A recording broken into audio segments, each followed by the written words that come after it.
he paid for the services of us, which everybody thought was cool and accepted what he gave.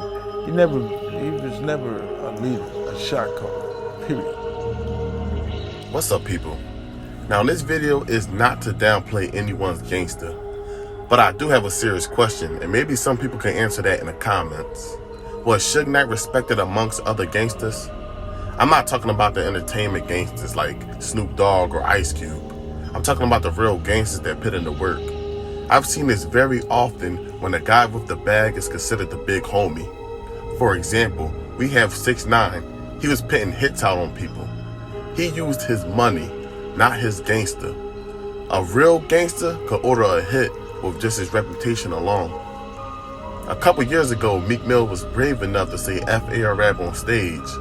Yes, he might have had the manpower to go against the whole OBH, but a broke Meek Mills wouldn't dare say such a thing, especially with no street reputation. These men could change lives with that green piece of paper. Now, is it a type of extortion? Well, I'll let you guys be the judge of that. Suge Knight put a lot of guys in a good position. He gave a lot of gangbangers jobs. He saved a lot of lives, and I can respect that. They went from hearing gunshots and standing on the corner, with death only around the corner, to walking around in mansions in Beverly Hills, being around celebrities. That's a major change of scenery. If a guy putting you in that type of position, of course you feel like you have the front line for that person. You want that person to feel like they have to have you around at all times, because you could get sent home back to poverty at any moment. Suge Knight always had the reputation of being a bad guy and a bully. I just couldn't see it. All he did was help people. Whenever he was on some gangster shit, it was just a reaction. He helped Dr. Dre get under Jerry Heller. He signed Snoop Dogg and paid his lawyer fees to beat that murder. That's not in the contract when you become a rapper. But these guys would pay him by trying to get away from him when they had a contract agreement. So Suge was about his money.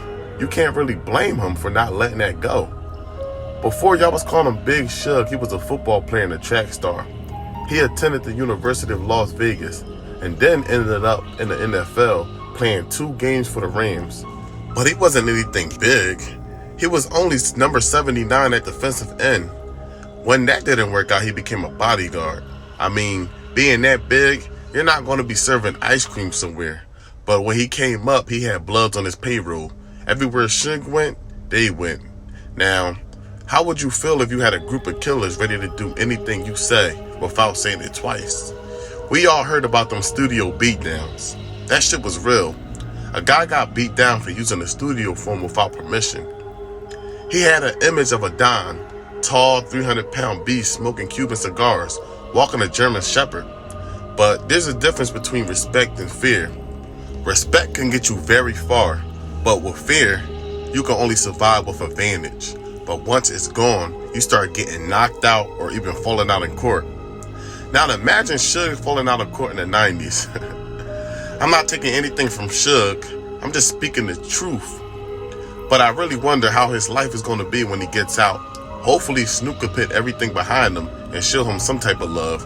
Regardless of how Suge was, he did a lot for people, and he's only human. Before I get out of here, I saw a clip where Snoop Dogg, Tupac, and Suge, they was taking a pic on stage, and Snoop Dogg threw some type of sign up. I don't know if it was for the Dog Pound or some type of Crip set, but Suge got in his face, and Snoop didn't want no parts. Tupac had to get in between them. They could have been just playing, I'm not sure, but let me know in the comments if you know what was going on. I know some of my subscribers are from the West Coast, but thanks for watching. I don't ask for anything but a like or a comment. Y'all all stay safe. Be cool.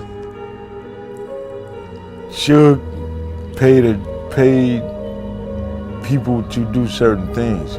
Didn't make him a leader of the Mob Piru. Suge wasn't calling meetings and all the homies came and congregated.